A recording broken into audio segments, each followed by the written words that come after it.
Buenas tardes a todos los presentes. De parte de Acrópolis Capacitaciones, le damos la bienvenida a este nuevo webinar que tiene como tema Fundamentos de la Fisioterapia en la mujer gestante. Démosle la bienvenida a la licenciada Elena Arias Villalobos. Bueno, buenas tardes. Mi nombre es Elena. Muchas gracias a las personas que se conectaron el día de hoy. Vamos a tratar de abordar el tema en una hora, en la medida de lo posible. Tal vez si van surgiendo dudas en el transcurso de la presentación, podríamos ir abordándolas o bien dejarlas al final, como tengan gusto. Vamos a hacer una breve introducción de conceptos básicos en el abordaje de la mujer embarazada.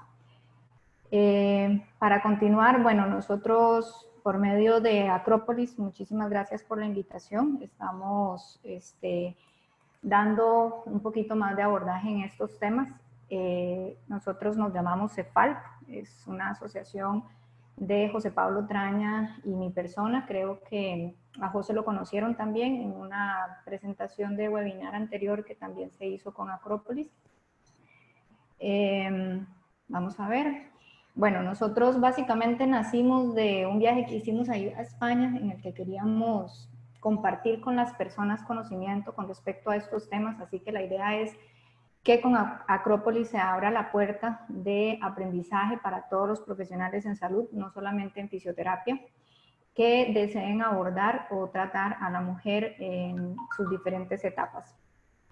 Y bueno, la foto que a mí me hubiera gustado enseñar, vamos a ver, es esta, porque me gusta un poquito más la realidad y mostrar la parte más humana de uno. Más o menos por ahí, entre noches de desveladas, y es que salen las mejores ideas.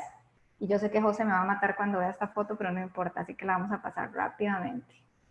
La protagonista de la historia. La protagonista de la historia en todo este proceso siempre va a ser la mujer embarazada. Y el papel de nosotros va a ser acompañar a esta mujer en toda su etapa y en todo su proceso. Las mujeres cuando están en etapa gestacional no solamente van a sufrir cambios físicos, sino también van a sufrir cambios emocionales. Y esta es una parte muy importante y por eso me gusta hablar de acompañamiento, porque cuando hablamos de un abordaje físico, hablamos de un paciente que entró a consulta, que se le atendió su malestar físico, más sin embargo su parte emocional no ha sido abordada. Donde la parte emocional también debe de ser abordada para que la paciente pues tenga un acompañamiento mucho más global. En esta etapa pues ellas van a pasar por estados de ánimo en el que se van a sentir muy contentas y en otras ocasiones no tanto. Entonces son pacientes que van a demandar mucho tiempo de parte de nosotros, son pacientes que debemos estar pendientes del teléfono, son pacientes que la consulta no inicia cuando la paciente abre la puerta, ingresa y se va. La consulta es continua, más sin embargo es una de las consultas más satisfactorias que hay. Esperamos abordar un poquito más este tema cuando ya se dé el curso, próximamente probablemente ya se va a dar en Panamá, y vamos a hablar ahorita un poquito más sobre la parte de parto psicoprofiláctico. Cuando hablamos de parto psicoprofiláctico es un parto o un abordaje que queremos llevar a la paciente a un nacimiento por vía vaginal que sea lo menos invasivo posible, sin anestesia, ojalá respetando posiciones de parto, respetando la comodidad del paciente. Con respecto a la historia, vamos a hablar brevemente. Las facilitaciones del parto no profilácticas se empezaron a hablar, o los primeros escritos, desde 1547.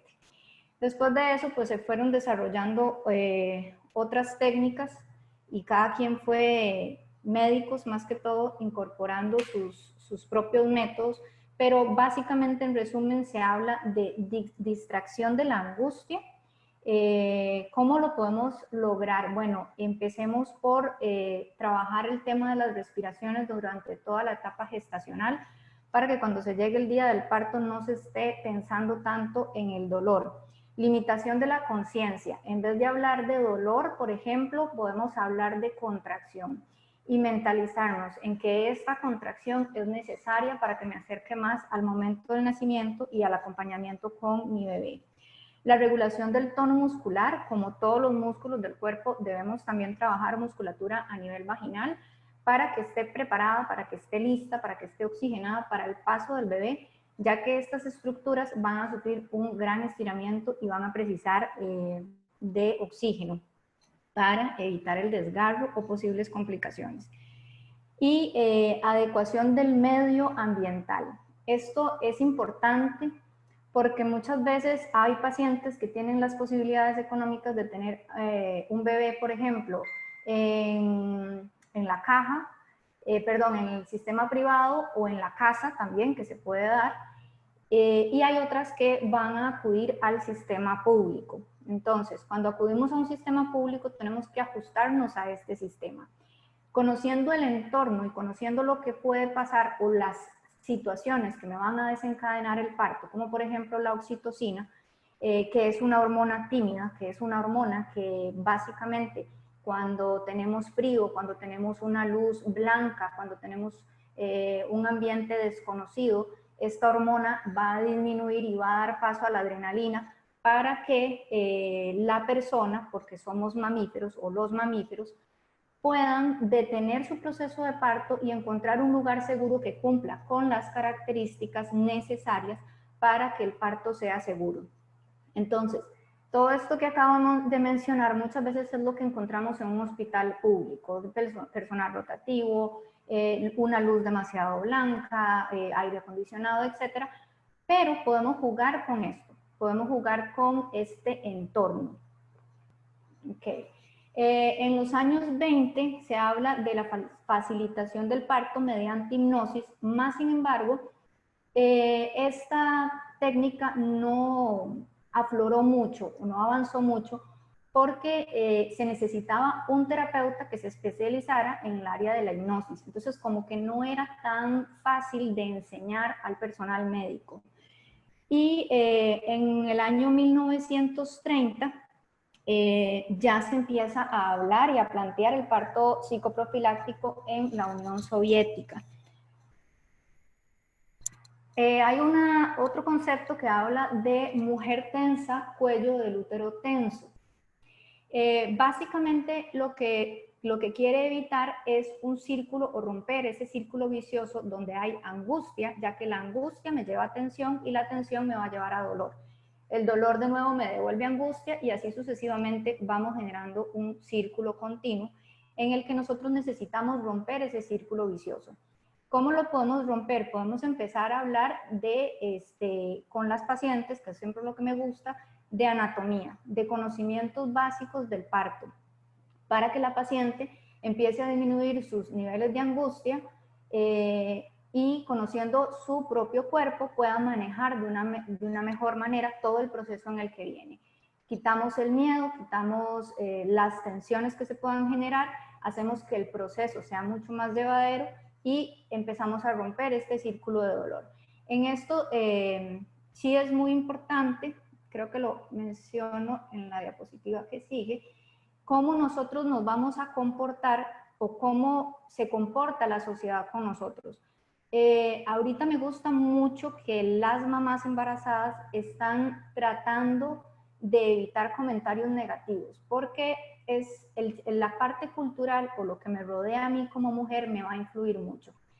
Si yo estoy embarazada y empiezo a ver, a escuchar, a investigar y me empiezan a contar procesos traumáticos de otras mujeres, que son al final de cuentas la historia y la experiencia de esa persona, yo voy a entrar en un estado de miedo y de tensión porque lo voy a ver reflejado en mí, voy a pensar en que esto es lo que me puede pasar a mí. Entonces esto sí es importante siempre hablar en una manera más positiva hacia el proceso. En 1979 se aceptan las clases colectivas. Estas empiezan a ser dadas por las matronas y posteriormente por los fisioterapeutas especialistas en el área de suelo pélvico. Ahí es donde ya empieza o se aconsejan las respiraciones que sean profundas, que sean lentas al comienzo del parto, porque necesitamos que la mamá no se nos canse en el momento del expulsivo o de la labor propia del parto, y vamos a empezar a escoger respiraciones mucho más rápidas cuando vienen las contracciones intensas.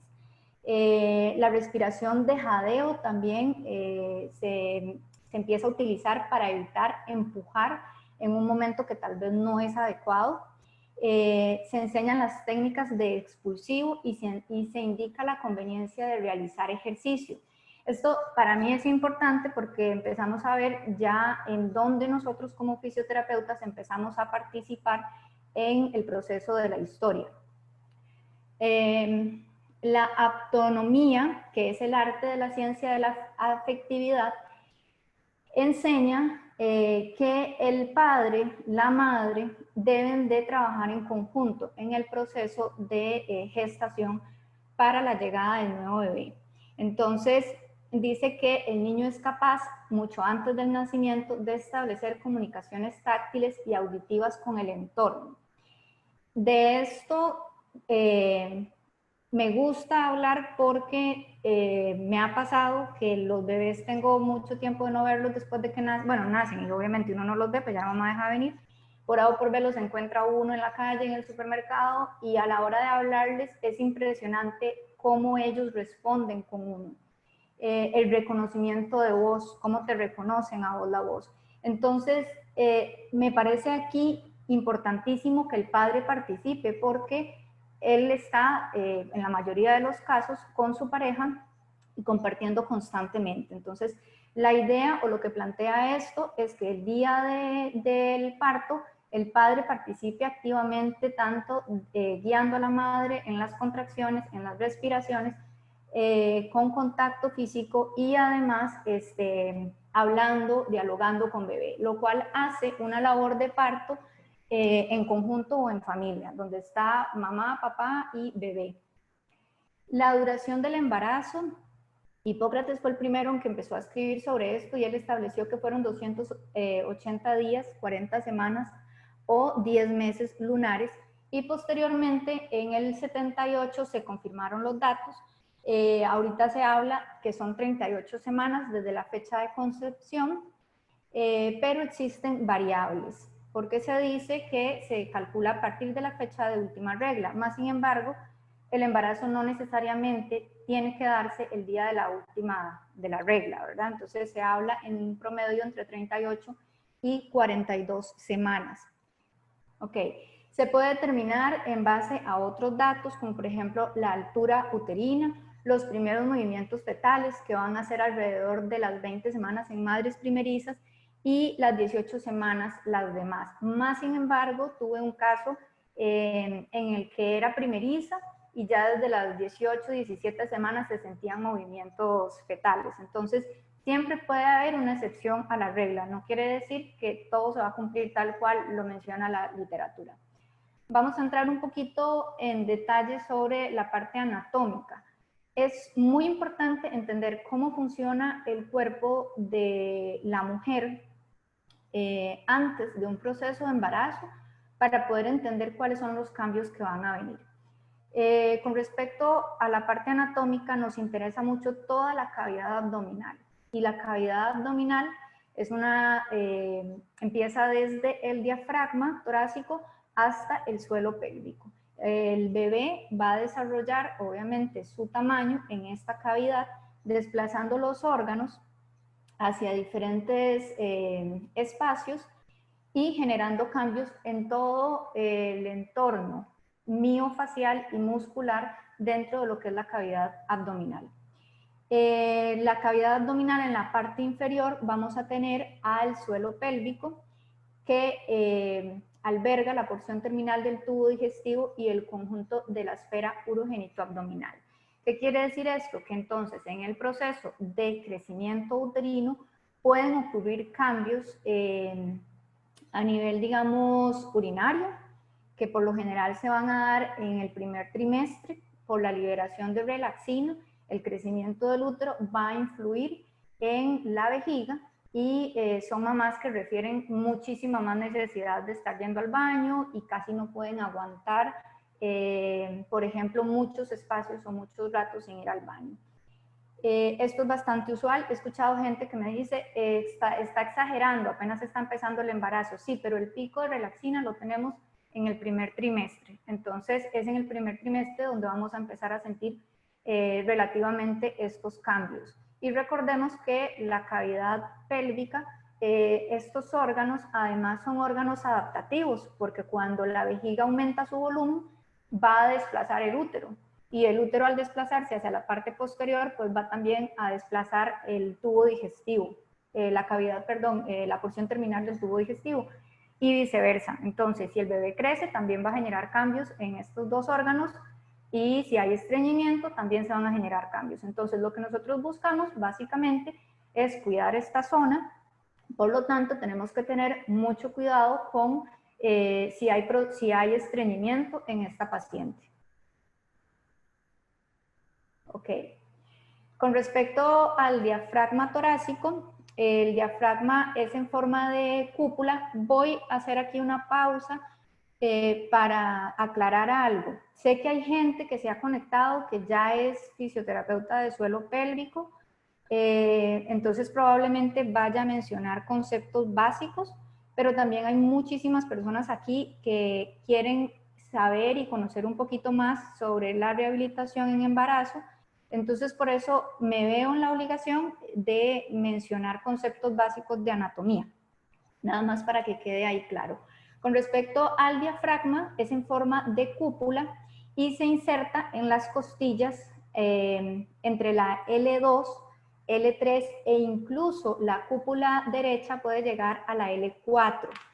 Es un músculo esencialmente de respiración y aumenta el diámetro, el diámetro vertical del tórax. Con respecto a esto, voy a mencionar que una de las vértebras más móviles del cuerpo es la L3. Entonces, si este nuevo cuerpo que estoy empezando a adaptar tiene relaxina y además un peso anterior, quiere decir que mi L3 va a empezar a tener procesos de tensión más elevados que lo que normalmente tenía. Por lo tanto, es una zona muy importante para trabajar y el diafragma también es algo importante para trabajar por las características de sus inserciones. El diafragma torácico es un músculo que va a estabilizar, entonces es un músculo esencialmente respiratorio, pero una de sus funciones es la estabilización. La activación del suelo pélvico va a generar activación del suelo pélvico por presión, ya sea cuando inhala o cuando exhala. En cualquiera de las dos funciones, el suelo pélvico va a responder con contracción. Y la respiración, obviamente, al inhalar va a aumentar la presión intraabdominal y del suelo pélvico. Cuando yo inhalo, el diafragma torácico recluta sus fibras, empieza a cerrarse y empieza a descender, disminuyendo su tamaño. Al descender va a generar presión entre el abdomen o entre el diafragma y el suelo pélvico, y ahí es donde el suelo pélvico va a responder. Cuando yo exhalo, mi diafragma se va a relajar y lo que hace que él suba es la misma presión del contenido visceral. Entonces, la misma presión de mi contenido visceral va a empujar al diafragma hacia arriba por respuesta de la contracción del suelo pélvico. El suelo pélvico entonces se recluta y empieza a sostener los órganos pélvicos en donde debe de estar y por consiguiente desplaza también el contenido visceral hacia arriba. En una expiración forzada, la contracción abdominal, se va a dar una contracción abdominal y una contracción del suelo pélvico. Siempre, siempre, siempre esto va a pasar en una expiración forzada. Lo que es importante aquí, vamos a verlo más adelante, quiénes son los que están participando en esta expiración forzada para que nosotros podamos jugar con ella para que sea efectiva en la parte de la rehabilitación abdominolumbo-pélvica. El diafragma torácico también se hablan en ciertos escritos que se utiliza o que es un músculo que nos va a ayudar a la hora del parto para que cuando yo tome aire y él se contrae y desciende, me ayude al expulsivo. Los músculos de la pared abdominal tienen diferentes funciones y van a ser movimiento del tronco, la estabilización de la columna, la sujeción de las vísceras, la expiración, la defecación y el parto. Me gusta mencionar esto porque en base a esto, en base a sus funciones, nosotros iniciamos generando un programa de rehabilitación o un programa de ejercicio. Entonces, en base a esto, nosotros prescribimos el ejercicio. Anteriormente en la diapositiva mencioné que el diafragma respiratorio también es un músculo de estabilización. Entonces, aquí ya empezamos a sumar al diafragma y a la musculatura abdominal como músculos de estabilización y que además los dos son músculos expiratorios. Entonces, mi base principal en todo el proceso va a ser la respiración. La clave del proceso siempre va a ser la respiración.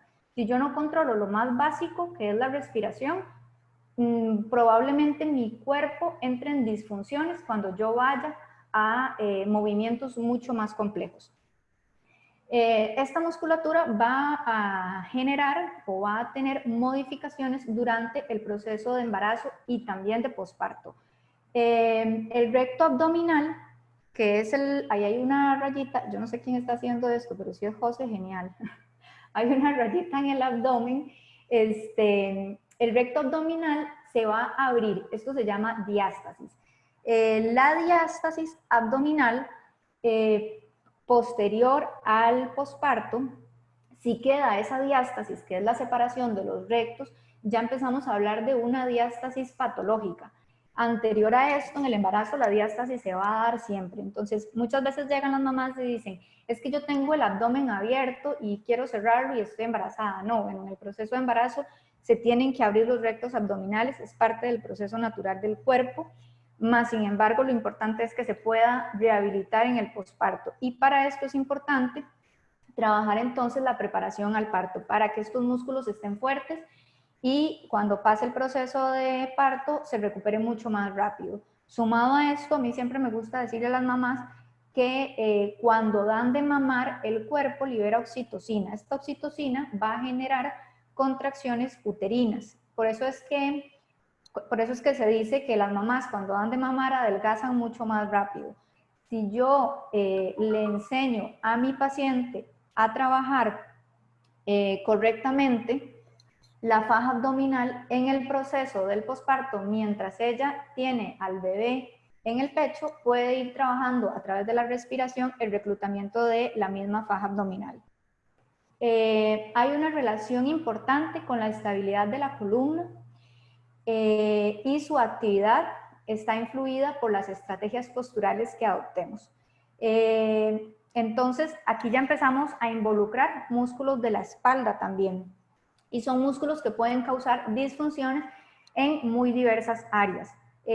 Más adelante vamos a ver cómo Hodge dice que siempre que hay un problema de espalda, me va a desencadenar un problema de faja abdominal y de suelo pélvico. Si hay un problema de suelo pélvico, me va a desencadenar un problema de espalda y abdominal y lo mismo con la faja abdominal. Entonces, aquí es donde a mí me gusta siempre lanzar la pregunta, ¿cuántos pacientes o cuántas personas conocen ustedes que les duela la espalda? ¿Y cuántas personas conocen ustedes que no trabajan la faja abdominal? Empecemos por nosotros mismos. Entonces, esto nos puede dar una idea de cuántas personas pueden haber en la calle que necesitan una rehabilitación que sea mucho más global y que involucre también al suelo pélvico. Los músculos del recto abdominal, todos sabemos que son músculos esencialmente para hacer una flexión del tronco, y hay estudios que han puesto en duda que este músculo participe en la estabilidad lumbar.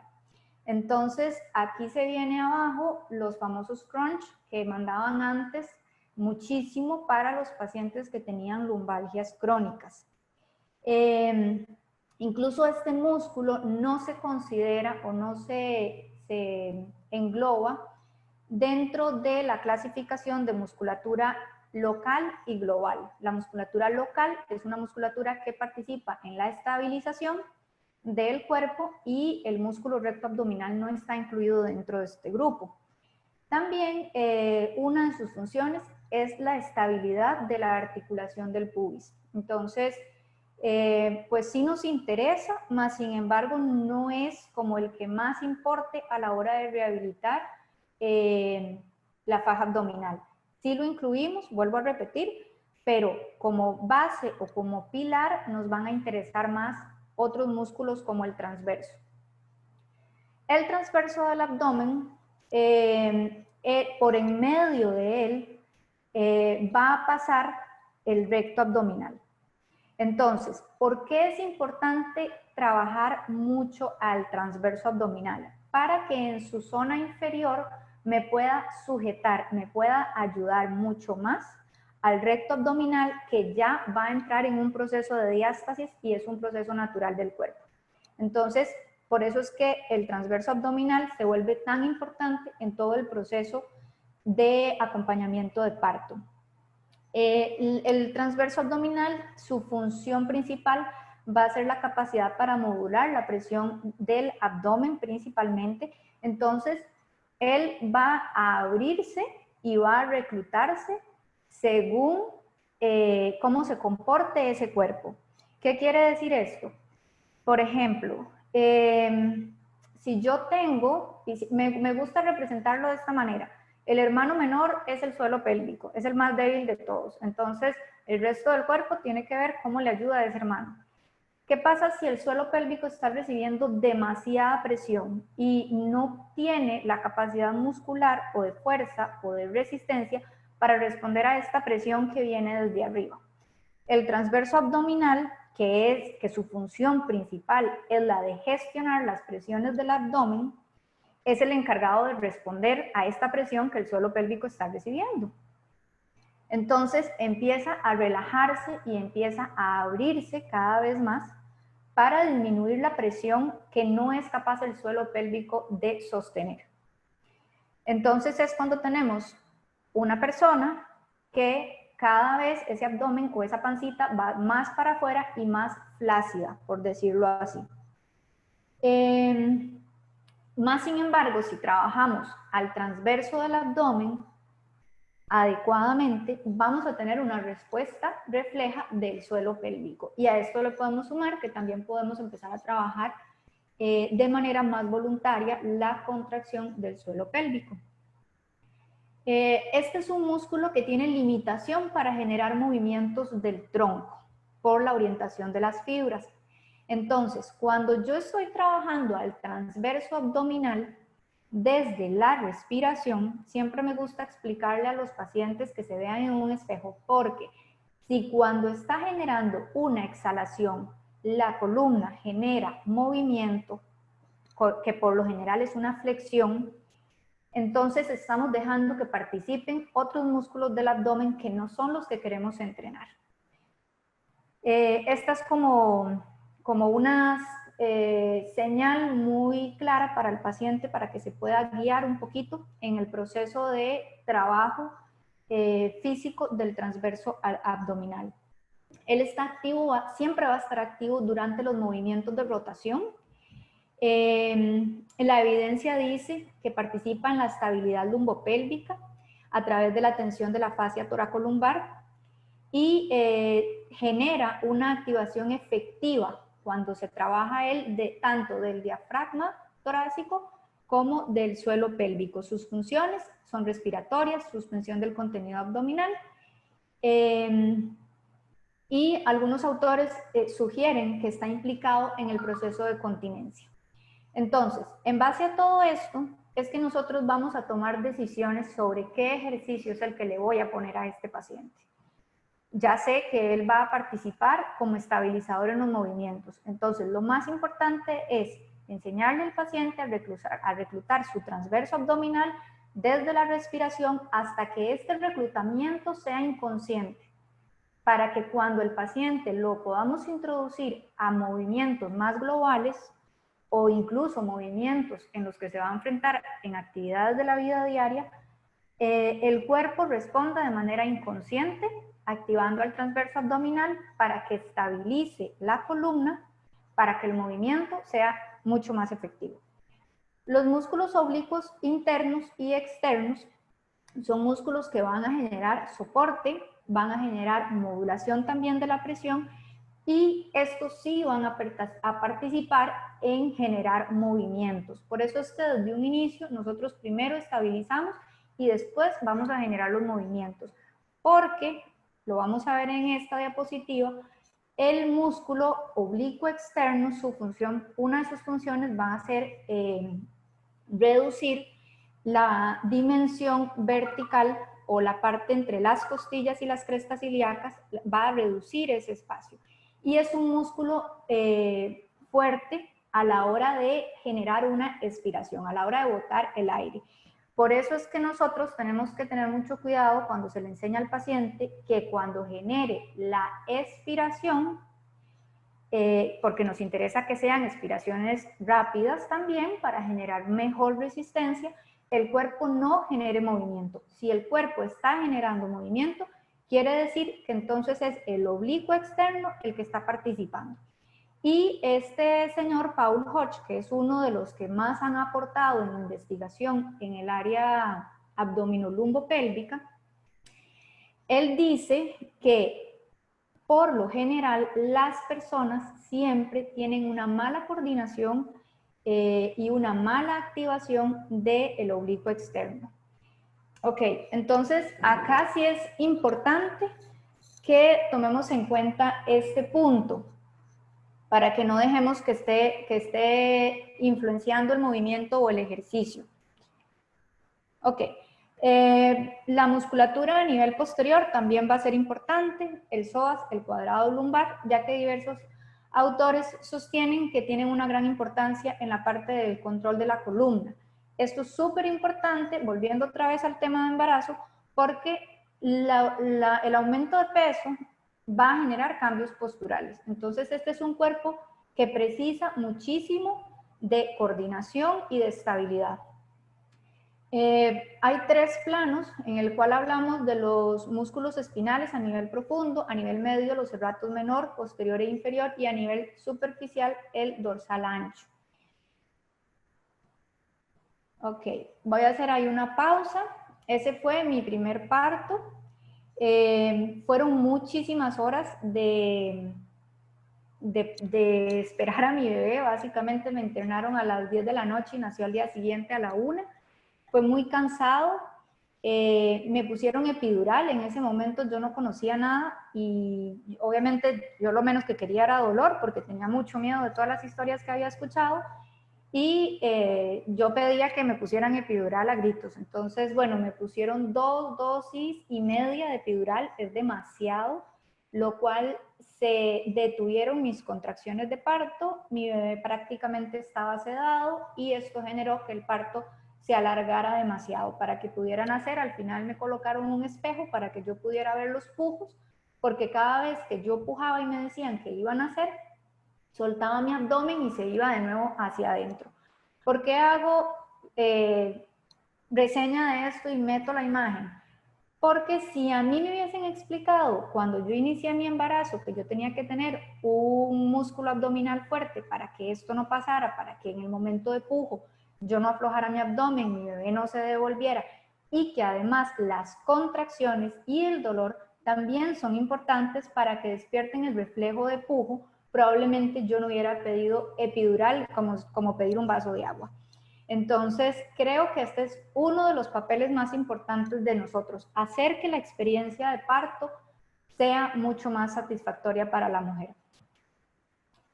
Ok, ahora vamos a entrar un poquito a la parte de suelo pélvico, propiamente, y vamos a hablar que es un conjunto de músculos, esencialmente el elevador del ano es como el más importante para sostener y para contraer, más sin embargo nos interesan también otros grupos musculares y también tiene un contenido de ligamentos y fascias que van a cerrar la cavidad abdominal.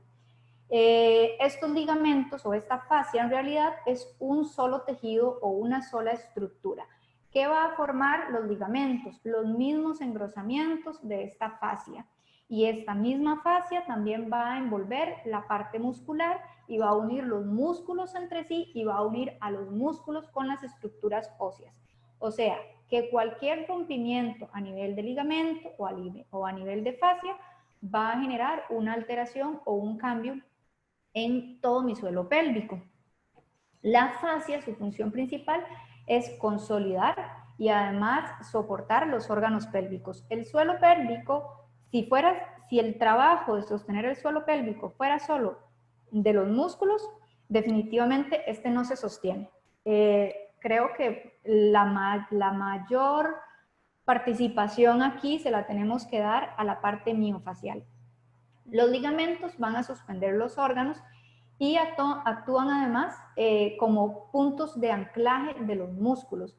Entonces, en este proceso donde mi útero empieza a crecer, todos estos ligamentos, todas estas estructuras miofaciales van a tener estiramientos. Entonces, un ligamento que va de la vejiga hasta el ombligo, que se llama ligamento uraco, va a tener una gran distensión y por lo tanto todo embarazo va a bajar la vejiga. Todo embarazo, termine en parto natural o termine por cesárea, me va a bajar la vejiga. Esto es una razón más para entender por qué esa mamá desde que inicia su proceso de embarazo necesita la rehabilitación, porque los músculos van a ser los que nos van a ayudar a soportar todo este proceso de estiramiento en el que eventualmente cuando pase el posparto van a empezar otra vez estas estructuras a reducir su tamaño, pero nunca van a volver a ser las mismas. La acción sinérgica entre los ligamentos, la fascia y los músculos son las que influyen directamente en la función normal de los órganos pélvicos. O sea, en qué posición está mi útero, en qué posición está mi vejiga, en qué posición va a estar la parte final del tubo digestivo y cómo se van a comportar estos tres órganos entre sí cuando aumente el volumen en cualquiera de estos. Esa es una imagen un poco más tridimensional de la parte miofacial y de la parte de los ligamentos. Vemos que es toda una sola estructura que no solamente envuelve los órganos, sino que también se unen entre sí para anclarse en estructuras óseas. Y ahí nos haría falta, obviamente, sumar la parte muscular. En esta otra imagen tenemos igual la fascia visceral, en la que podemos ver un poquito más cómo, esta es una vista, la de arriba, un poco más horizontal. Entonces podemos ver cómo hay ligamentos súper importantes que además esta misma fascia tiene orificios por donde van a pasar vasos capilares y también un sistema linfático. ¿Por qué yo debo de trabajar la respiración, mi suelo pélvico y la contracción? Bueno, también para evitar el edema. Me ha pasado que las mamás embarazadas, pues por lo general generan mucho edema a nivel de miembro inferior después de ciertas semanas de gestación. Lo que sucede es que se trabaja el edema a nivel de miembro inferior, pero si no se descongestiona la zona pélvica y la zona lumbar, entonces este edema empieza a almacenarse o quedarse en la región pélvica. Es un edema que va a estar en la zona del pubis, que va a molestar a la paciente a la hora de tener relaciones sexuales, a la hora incluso de apoyarse sobre una superficie que puede ser una mesa, etcétera, e incluso hasta puede llegar a incomodar la ropa que esté utilizando. Entonces es importante entender que la fascia no es solamente para sostener, sino que también ella nos va a permitir que estas estructuras que son vasculares y que también el sistema linfático pase a través de ella y comunique con otras estructuras. Es un conducto flexible, por lo cual ella también tiene que ceder cuando exista el aumento de volumen de la vejiga o en la parte rectal o incluso el aumento de volumen del mismo útero. Y como podemos ver en la imagen de abajo, que tenemos, en la parte inferior de la imagen podemos ver cómo la fascia pasa por encima de los órganos, además de conectarse con la parte ósea, y los músculos elevadores del ano, que lo podemos ver ahí donde dice vagina a la par, están sumamente conectados con respecto a la parte miofacial. Entonces, es muy importante porque lo que más puede aportar la paciente sin aparatología va a ser la parte de ejercicio y no va a ser enfocado solo en la parte vaginal, sino también en la parte abdominal, espalda y respiratoria, porque si nos ponemos a ver ese músculo es sumamente pequeñito en comparación a todo lo que venimos hablando a nivel muscular. Con respecto al sistema muscular de suelo pélvico, se habla principalmente de 3 planos, un plano superficial, intermedio y profundo. En el plano superficial vamos a encontrar músculos que están mucho más afuera, que son músculos que podemos sentir, por ejemplo, cuando hay un orgasmo, en el caso de una mujer, ese movimiento que se va a dar de tracción sobre el capuchón del clítoris, por decirlo así. Y vamos a hablar del isquio cavernoso, del bulbo cavernoso y del transverso superficial. Esos van a ser, y el esfínter estriado del ano, van a ser principalmente los músculos que vamos a encontrar en un plano principalmente superficial. Con respecto a la parte de musculatura de plano medio, vamos a encontrar el esfínter uretral externo y al transverso profundo del periné, que tiene una forma más triangular y tiene orificios por donde van a pasar la uretra y la cavidad vaginal. Y en un plano profundo vamos a encontrar el músculo elevador del ano, que está compuesto por 3 músculos: el pubo coccígeo, el pubo rectal y el isquio coccígeo. Este músculo ya dijimos que es como el más importante para trabajar a nivel de suelo pélvico, es el que más fuerza va a tener, por eso es que lo consideramos tan importante, además de que con su forma, si lo pueden ver, él tiene puntos de anclajes a los laterales y desde la parte anterior del pubis hasta la parte posterior en la zona sacrococcígea. Con respecto a los músculos que acabo de mencionar en sus 3 planos, lo mencioné porque quiero entrar en detalle con respecto al piquete. Los piquetes pueden ser medio laterales o pueden ser centrales. Más sin embargo, casi siempre se hace medio lateral. ¿En qué caso se elige un piquete central? La ventaja de un piquete central es que es un piquete que va a sangrar menos, va a dañar menos al tejido y se va a recuperar relativamente más rápido. El piquete central, si ustedes ven en la imagen, arriba dice uretra en un puntito y en forma de H está la cavidad vaginal. El corte se va a dar ahí, donde dice vagina, donde está esa forma como de H. Si lo ven hacia abajo, hay un color amarillo entre los músculos, ese va a ser el piquete central. ¿En qué características se escoge el piquete central? Por lo general van a ser cuando hay bastante dilatación de la cavidad vaginal, pero le falta muy poquito para que termine de salir la cabeza del bebé. 1. Y por lo general se escoge cuando la mujer está en su segundo parto por vía vaginal. Más sin embargo se evita porque puede continuarse por A o por B, puede continuarse se arriesga que se continúe hacia el ano y entonces ahí sí podemos llegar a romper hasta la ampolla rectal y va a ser una paciente que va a tener un proceso de recuperación mucho más largo, que probablemente empiece a tener incontinencia fecal y que podemos llegar incluso a unir la cavidad vaginal con el ano, y esto me va a aumentar el proceso de infección o las posibilidades de infección. Cuando se hace medio lateral, se hace hacia un ladito y ahí se van a cortar ciertos músculos. El corte va a llevar piel, mucosa vaginal, dentro de estos músculos el bulbo cavernoso, que lo mencioné antes en la musculatura superficial, y que además es un músculo que participa en el proceso orgásmico, entonces podemos tener alteraciones que después del posparto mi placer sexual no es el mismo, por lo tanto es importante preguntar a la paciente si sus orgasmos son los mismos, si los logra alcanzar de la misma manera, si es más difícil alcanzarlos, si una vez que los alcanza tienen la misma intensidad, o sea, igualmente de extensos o largos en el tiempo, y si tienen la misma calidad también. El músculo transverso profundo del periné, ahí estamos hablando del segundo nivel de suelo pélvico. El músculo bulbocavernoso es el tercer nivel.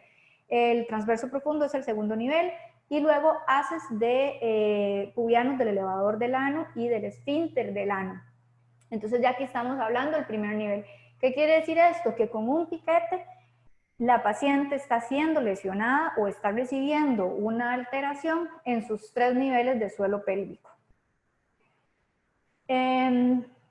Primitivamente, la pelvis en sí estaba hecha en realidad simplemente para comunicar los miembros superiores con miembros inferiores y para mantener un sistema ligamentoso de apoyo, porque el hueso del pubis es relativamente fuerte. Entonces, si lo vemos en cuadrupedia, es un hueso que está en capacidad de sostener los órganos que tiene.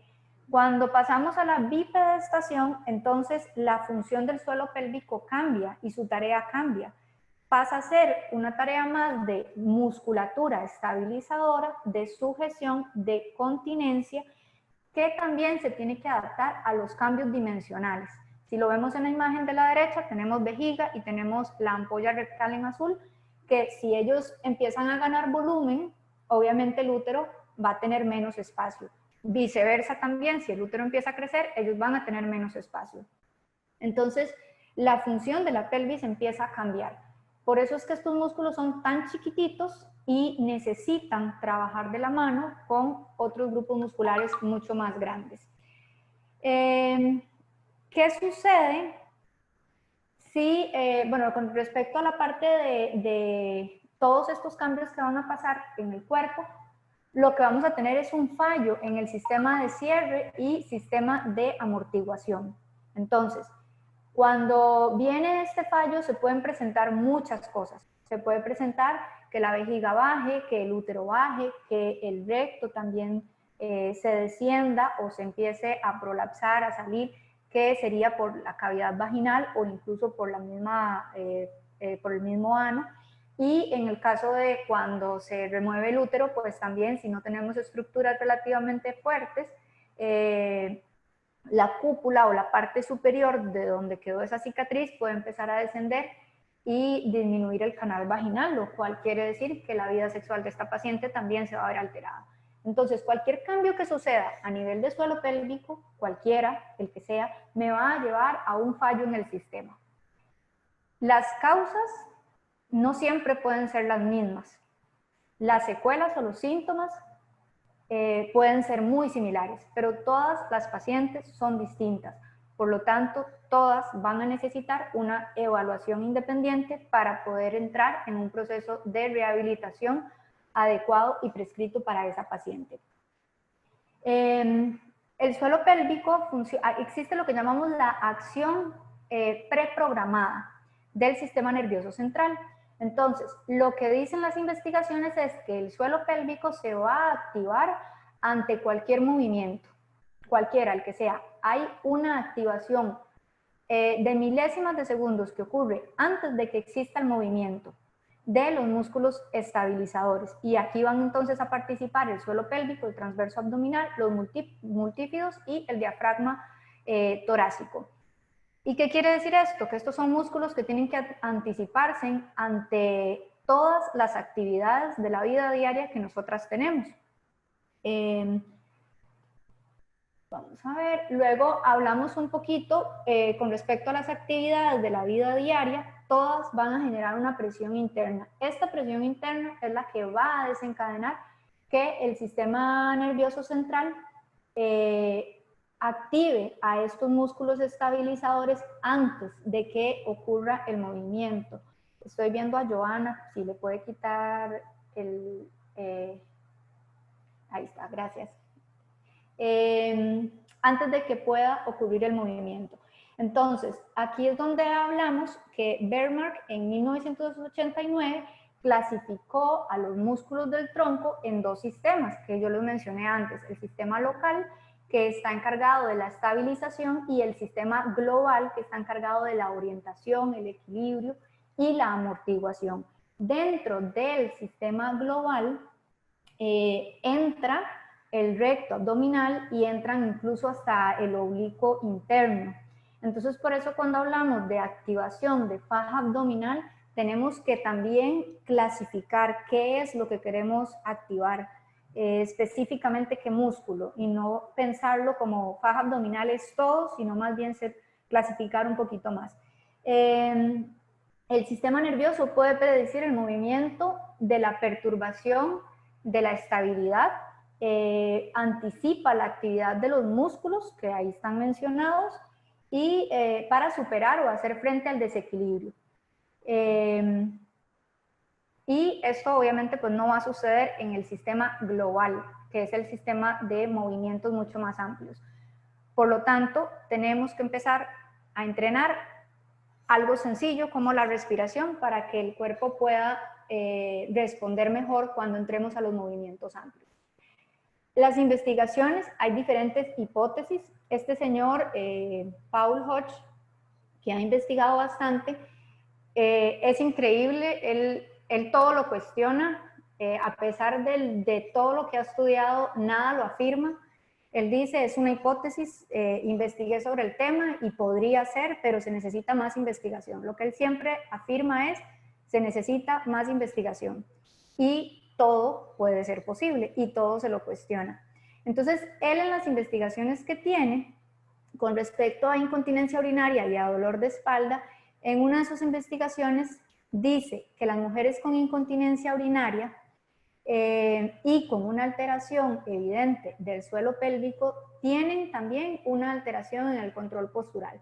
Por lo tanto, él sugiere, y esta investigación dice que la mayoría de las mujeres que tienen incontinencia urinaria padecen o tienen constantemente dolores lumbares. Aquí es donde le empieza a asociar el dolor lumbar con respecto a la parte de control postural y por consiguiente a la parte miccional.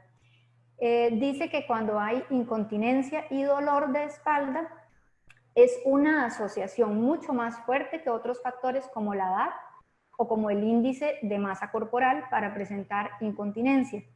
Y se sugiere que esta asociación es por alteración del control motor por parte de los músculos del tronco, incluyendo los músculos del suelo pélvico. Entonces, la incontinencia urinaria y el dolor lumbar es súper frecuente en el embarazo.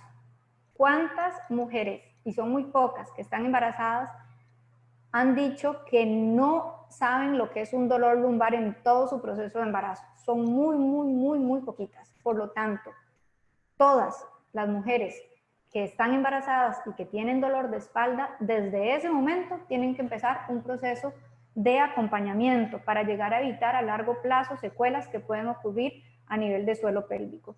Esa es una foto, para los que no lo conocen, este señor del medio es Paul Hodge, es súper joven, yo realmente no sé cómo hace para investigar tanto, pero la que tenga o el que tenga la oportunidad de llevar un curso con él, se los recomiendo muchísimo.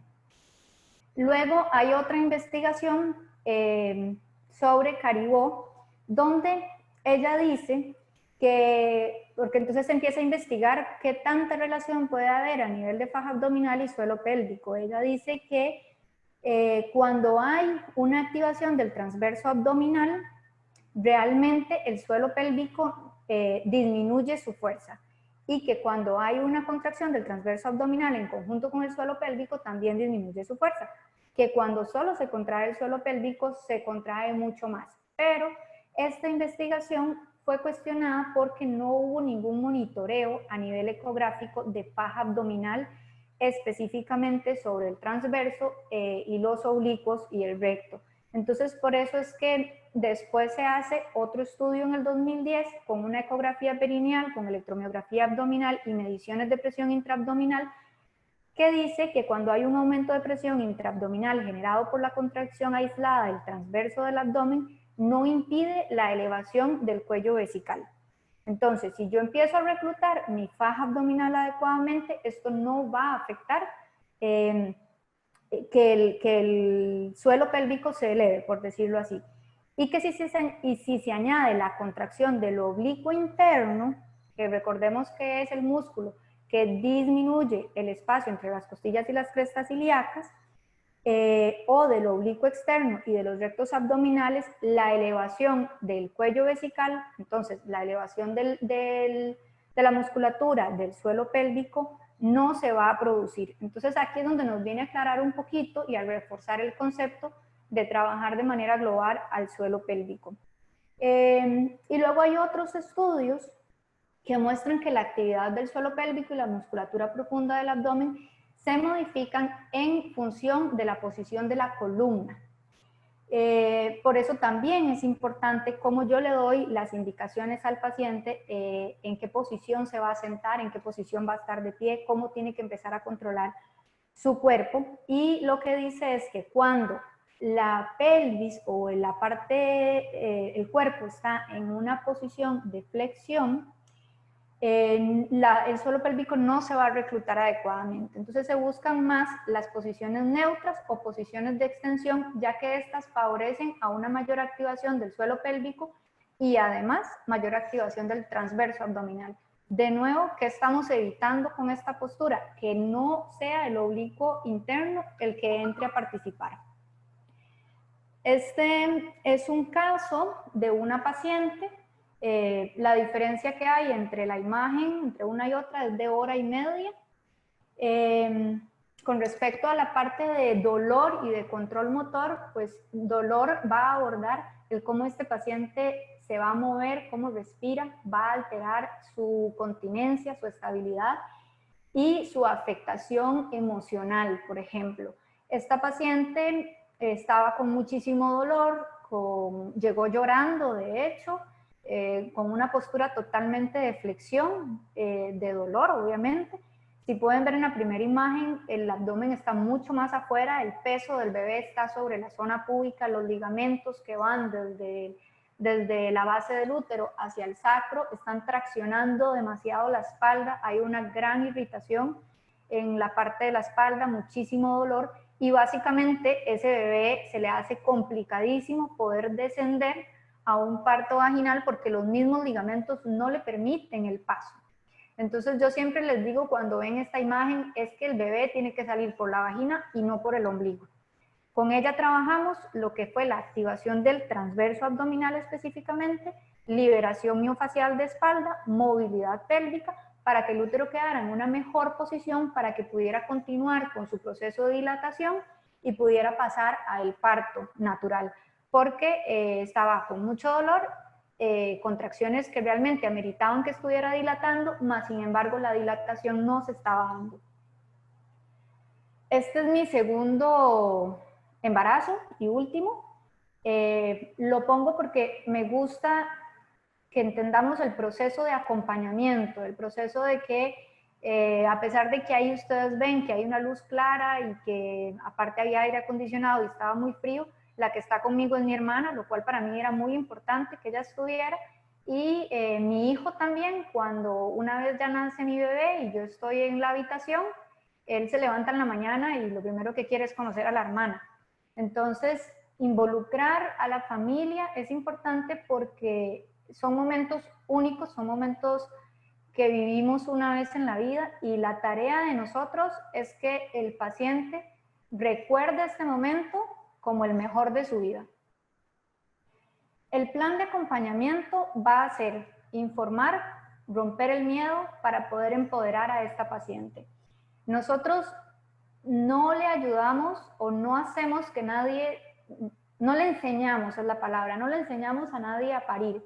Eso está en el cerebro primitivo. Nosotros ayudamos a romper el miedo para que la paciente confíe en su cerebro primitivo a través de la información, a través de la biomecánica, mejorando las condiciones de este cuerpo para que el proceso de parto ella tenga la confianza de conectarse con su parte primitiva y adaptarse a la labor de parto.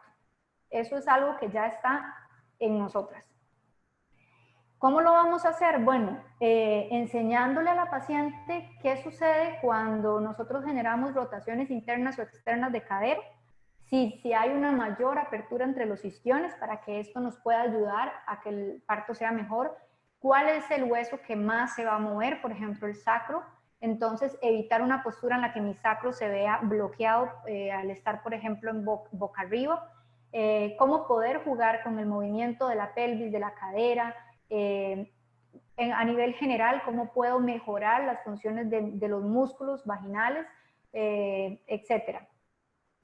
Las posibles patologías que se puedan presentar después del parto va a ser, bueno, los desgarres, que puede haber un desgarre, puede haber un piquete o la famosa episiotomía, que sería el corte.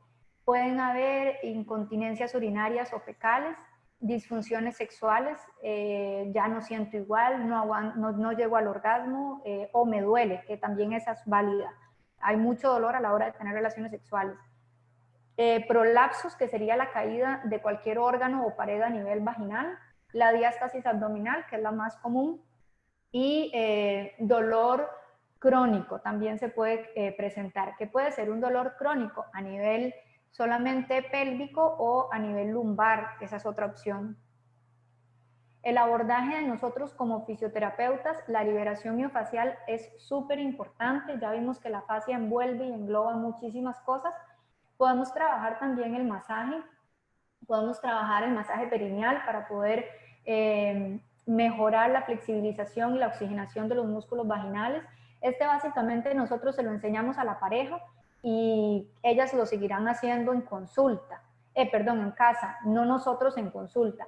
Ejercicios, prescribirles ejercicios para que puedan mantenerse activas en la casa, y los ejercicios van a variar, ¿verdad?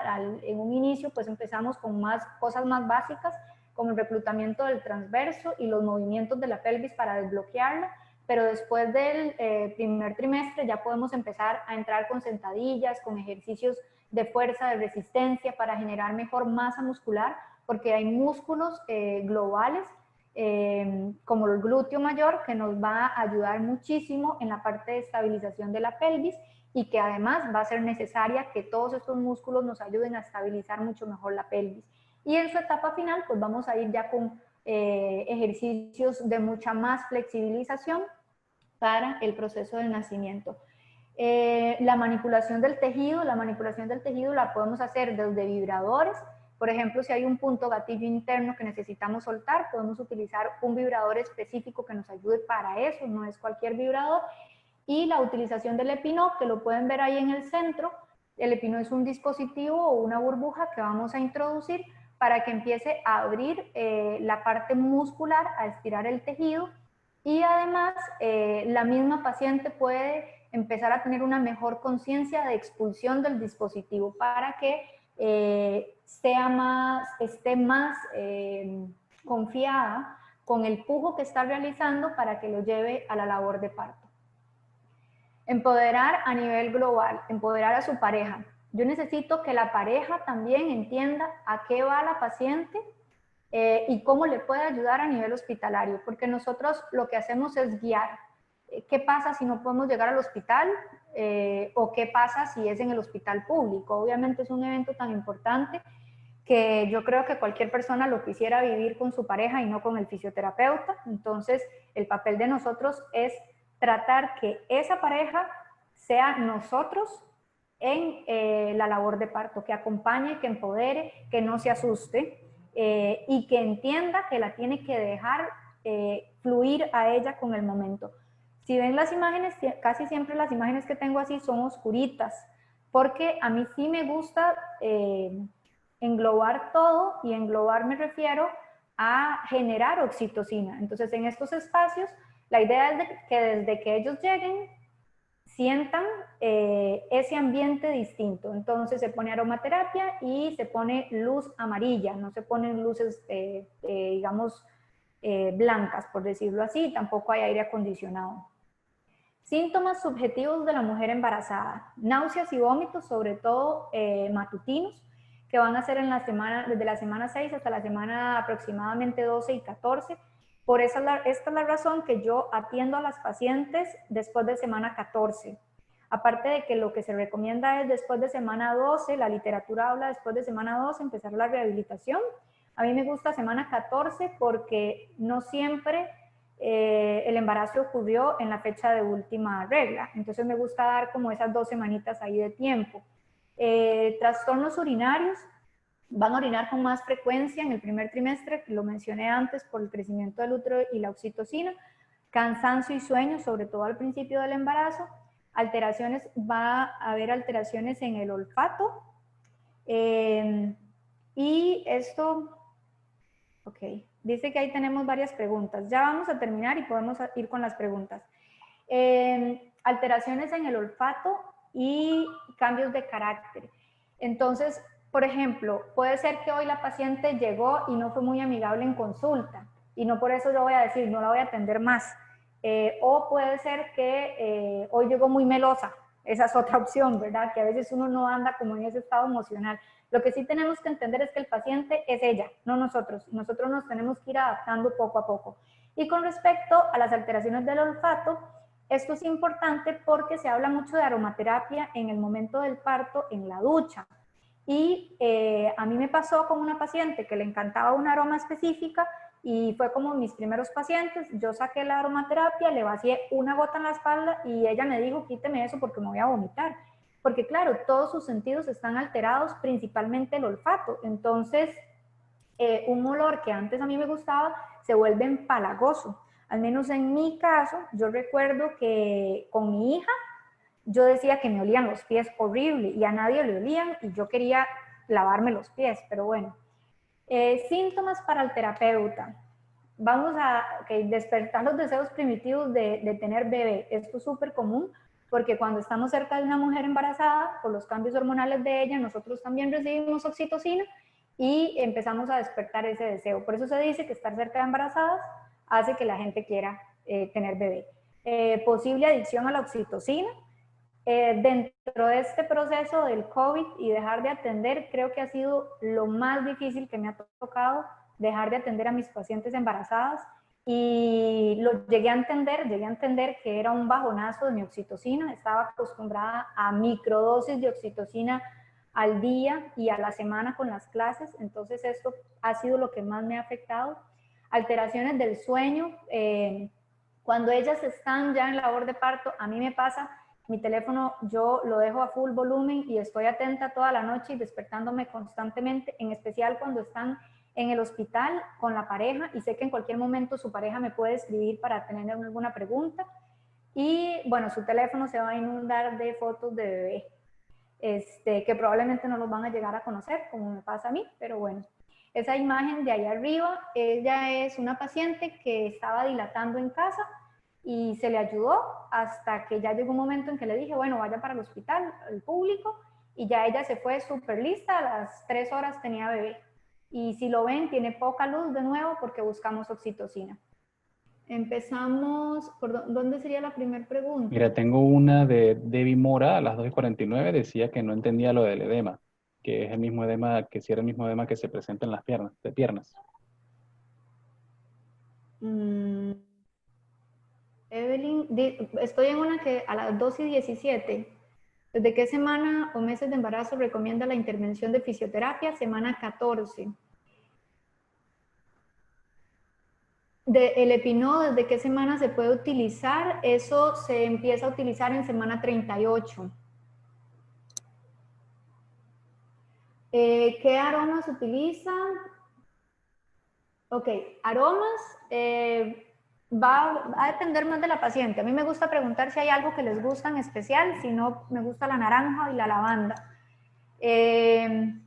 Con respecto al vibrador, hay que evaluar la musculatura del suelo pélvico para poder encontrar esos puntos gatillos y entonces decir, bueno, lo vamos a prescribir y nos sentamos con la paciente para explicarle cómo poderlo utilizar en casa.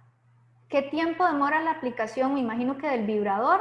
Bueno, se le explica a la paciente que debe de vibrar y colocarse en el punto gatillo o el punto de dolor hasta que este punto empiece a descender, o a este punto de dolor descienda, buscamos otro nuevo punto y así sucesivamente. Si puede terminar con un orgasmo, mucho mejor, porque ocurre una gran contracción de la musculatura del suelo pélvico y esto nos va a traer oxígeno a la zona.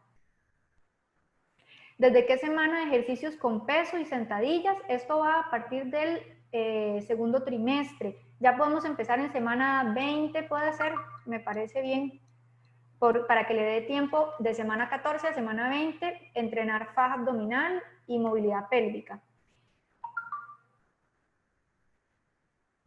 Ok, recomendaciones para la prescripción del masaje perineal. Ok, el masaje perineal vamos a trabajarlo en pareja, podemos empezar a trabajarlo a partir de la semana 34 y pues la recomendación es que es un tejido que va a empezar a tener mucho más oxígeno, entonces nos va a ayudar, no es que tenemos que hacerlo por algo específico, es parte de lo que podemos prescribir, pero como les digo, yo lo dejo más para la paciente y su pareja. Ok, con respecto al edema, es de Consuelo. Ok, ¿de qué manera se ayuda a drenar el edema? Primero hay que liberar la zona pélvica desde la espalda hacia la cavidad o hacia la parte abdominal. Entonces ahí es donde hacemos una liberación miofacial para las pacientes embarazadas. En este proceso de liberación miofacial, donde la paciente se trabaja lateral, se le pide a la paciente que empiece a trabajar el reclutamiento de la faja abdominal, específicamente el transverso, para que nos ayude con ese ritmo de respiración y de reclutamiento a llevar el útero a una mejor posición. Y eventualmente, entonces, terminado esta descongestión que es de espalda, de pelvis y a nivel anterior, podemos entonces empezar con el drenaje del edema del miembro inferior. Dice Benjamín, de pacientes que tienen un útero desalineado, posición uterina diferente. Ok, las pacientes que tienen, yo creo que nosotras ninguna somos perfectas, creo que todas las personas tenemos un hombro más alto que el otro, una cadera, etcétera. Siempre hay algo que no, o sea, no somos simétricos, somos asimétricos. Y lo mismo va a suceder internamente. Puede haber un útero que esté más inclinado a la derecha o más inclinado a la izquierda. Por eso es que es importante evaluar y por eso es que es importante la liberación miofacial y movilizamos el útero hacia los laterales para poder mejorar la tensión que podamos encontrar a nivel de ligamentos.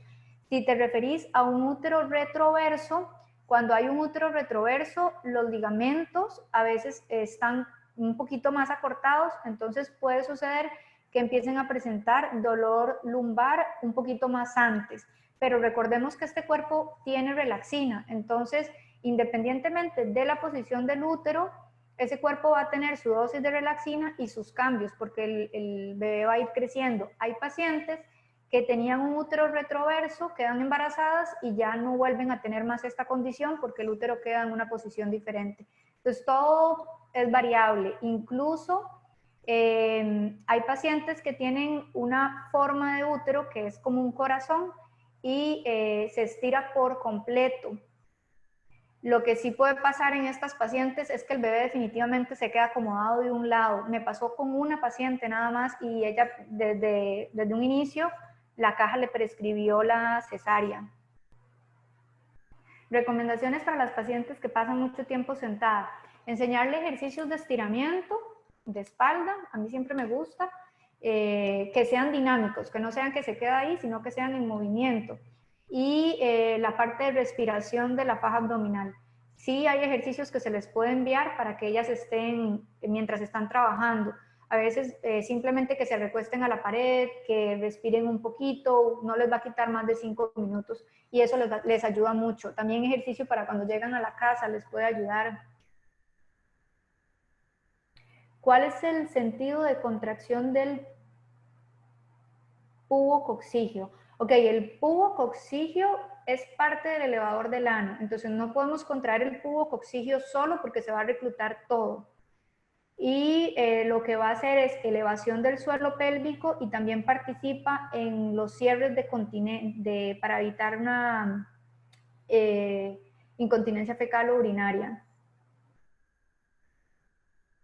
¿Recomiendo inicio del programa en la semana 14? Sí. Ejercicios con balones sí se utilizan. ¿Qué edades tienen las pacientes con las que trabajan? Uy, las edades de todo. Hay pacientes jóvenes a como hay pacientes, he tenido hasta pacientes de 40 años, entonces creo que en todas las edades se puede trabajar. En realidad no hay como un límite de edad y los balones ayudan mucho. Más sin embargo, siempre me gusta enseñar el ejercicio, cómo se puede hacer con el balón y cómo se puede hacer con una silla, porque no todas tienen balones en la casa y la idea es que ellas también trabajen en la casa. Ok, indicaciones para pacientes de alto riesgo. Ahí tenemos que estar en comunicación con el médico y explicarle a la paciente qué es lo que nosotros abordamos. Por eso la primera cita es solamente cita. Yo no trabajo, no toco a la paciente prácticamente para coordinar con el médico si hay alguna indicación en especial. Liberación miofacial podemos seguir haciendo. Por ejemplo, me ha tocado pacientes que no pueden hacer actividad física, pero sí trabajamos la liberación miofacial. Y si ya hay contracciones que arriesgan un aborto, definitivamente la paciente pues se debe mantener en reposo porque tenemos que evitar liberación de oxitocina. Incluso a estas pacientes se les quita el contacto sexual con su pareja y el estímulo de los pezones. ¿Alguna formación especial para trabajar con embarazadas? No entiendo muy bien la pregunta. Si formación como curso, esto es una introducción al curso, es muy básica, pero todos estos temas se abordan y se profundiza mucho más en el curso que se va a dar en Panamá por medio de Acrópolis, si esa es la pregunta.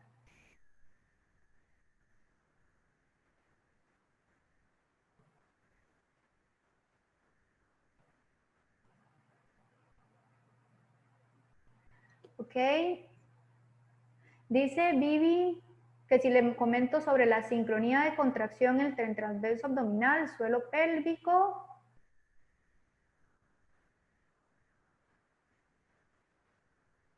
Ok, básicamente lo que se ha generado o lo que se hizo con los estudios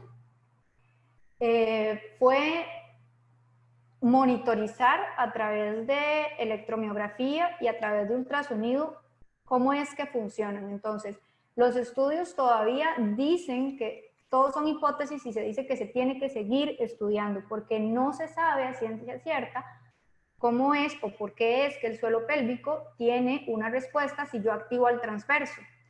Por lo general lo que se habla es de más una conexión miofacial y donde existe un reflejo a nivel del sistema nervioso central que anticipa los músculos estabilizadores del cuerpo para que se activen ante cualquier movimiento. Entonces, el transverso abdominal, el suelo pélvico, multífidos y el diafragma torácico son músculos estabilizadores. Entonces, todos estos músculos van a entrar en actividad anticipada a cualquier cambio postural o de presión que sufra el cuerpo. Por eso es que se habla de trabajar todo en conjunto. Y luego voy a sumarle a eso el suelo pélvico. Si hacemos una contracción voluntaria, estaríamos trabajando musculatura más de fuerza y no tanto de resistencia. Entonces, para trabajar resistencia es importante involucrar todos estos músculos a nivel respiratorio y a nivel abdominal. Después podemos empezar a bases inestables o a pasar a ejercicios que engloben más bases inestables. Ok, ¿con alguna contraindicación? No, pacientes con placenta previa, no las tocamos. ¿Cómo se puede trabajar el nervio ciático? ¿Cómo se puede trabajar el nervio ciático con las pacientes que se les ve alterado? Por lo general, casi todas van a tener una alteración del ciático porque el piriforme es un músculo estabilizador. Entonces, si no logramos un equilibrio entre todo lo que yo mencioné, el piriforme lo que hace es que se tensa para tratar de estabilizar la pelvis, pero lo que hace es que se tensa tanto que comprime el ciático. Si tenemos un buen abordaje de todo lo que mencioné, difícilmente se presenta una situación del ciático. Ahora, si ya llegan con un ciático, no podemos trabajar solo el piriforme, tenemos que trabajar de manera global. Sí, independientemente de la forma de útero, siempre podemos mejorar el proceso de parto, incluso si no llegan a cesárea. Al final de cuentas, lo que nosotras buscamos es que esta paciente tenga una buena postura, una buena activación muscular, para que su proceso posparto pues sea mucho más fácil de recuperar, independientemente de que termine en cesárea o de que termine en parto natural. Aparte del ejercicio, agentes electrofísicos yo no aplico. Si llega con muchísimo dolor, podría aplicar electroterapia, dependiendo en la zona, y casi siempre ya viene con una prescripción del ginecólogo. Entonces sí es importante trabajar con el ginecólogo. Podemos aplicar calor también, pero la pregunta es como muy relativa, porque por ejemplo, sí me han llegado pacientes con dolor cervical y pues trabajo sin ningún problema electroterapia en esa zona, pero si me estás preguntando a nivel de, no sé, lumbar o una cosa así, tiene que ser una paciente que yo conozca, así de buenas a primeras, que llegue, yo no le aplico electricidad. Ok, ¿qué otros especialistas? El urólogo, también trabaja la ginecóloga o el ginecólogo, y en la parte de suelo pélvico, un proctólogo también trabaja con nosotros. Ok, con respecto al curso y costos, ya eso no depende de mí. Ok. Ok, dice Vivi, gracias. Saludos, Vivi. Electroterapia y calor en espalda. Si conoces a la paciente y ya la evaluaste y tenés una buena historia clínica, yo lo haría, pero depende del caso, o sea, no te podría como en este momento dar una respuesta, porque no sé si es que tenés algún caso en especial. Hay que evaluar todo el entorno definitivamente, pero yo sí aplico, por ejemplo, puede ser un TENS, puede ser una UMS también, y puedo aplicar calor. Ok, planeado curso en Costa Rica, ahí si quieren pueden como seguir las redes sociales y nosotros ahí estaremos publicando. De momento no hay fechas por el tema del COVID, entonces no podría como responder eso ya. Sí, las pacientes que tienden a tener infecciones urinarias, habría que ver si es que no hay un buen vaciado de vejiga, en qué posición está la uretra, si es que está baja, si es que está reteniendo, si es alguna bacteria ahí que no termina de salir, pero sí es necesario trabajar la parte fisioterapéutica. ¿Cómo me encuentran en redes? Elena, fisioterapia, o también pueden buscar Cefal, creo que lo puse ahí al inicio del logo, que es un centro de formación que tenemos junto con José Pablo Traña y que ahorita estamos trabajando con Acrópolis.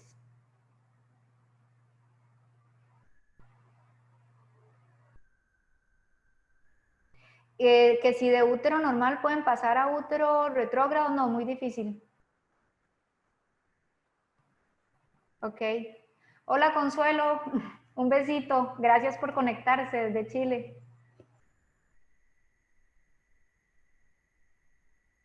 No sé si hay alguna otra pregunta o si cerramos acá. Hola Debbie, muchas gracias. Cristina, gracias.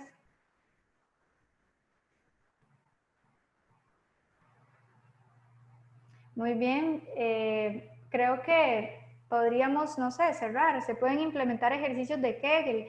El Kegel es una contracción de suelo pélvico. Si no lo trabajas de manera global, volvemos a lo mismo. Estarías trabajando una porción muy pequeñita. Tenés que trabajar abdomen, espalda, respiración, etcétera. Pero sí, digamos, la contracción vaginal voluntaria de suelo pélvico también se incluye dentro de un proceso. La terapia en piscina se puede empezar desde semana 14, yo no le veo ningún problema, pero volvemos a lo mismo, estabilización del transverso y espalda. Hola, Ned, un besito desde Panamá, qué bueno. Referencias de artículos, sí, si me puedes, no sé si hay alguno en específico para buscarlo. Cefal, vamos a ver. Muy bien. Ay, gracias, José. No sé si hay alguna otra duda o si ya podemos ir como desconectando el chat. Perdón, estaba sin ya. Muy bien. Creo que ya no hay más preguntas. Bueno, les agradezco mucho a los que se conectaron. Espero que lo hayan disfrutado y nos mantenemos en contacto. Muchas gracias, Elena, por tu participación. Gracias también a todos los participantes que asistieron hoy a esta conferencia. Por favor, se les pide estén atentos a las redes sociales de Acrópolis Capacitaciones. Prontamente estaremos informando sobre los próximos cursos a realizar, ya sea con la doctora Elena y otros más. No sin más que decir, muchísimas gracias a todos por asistir y espero que pasen muy buenas tardes. Bueno, muchas gracias.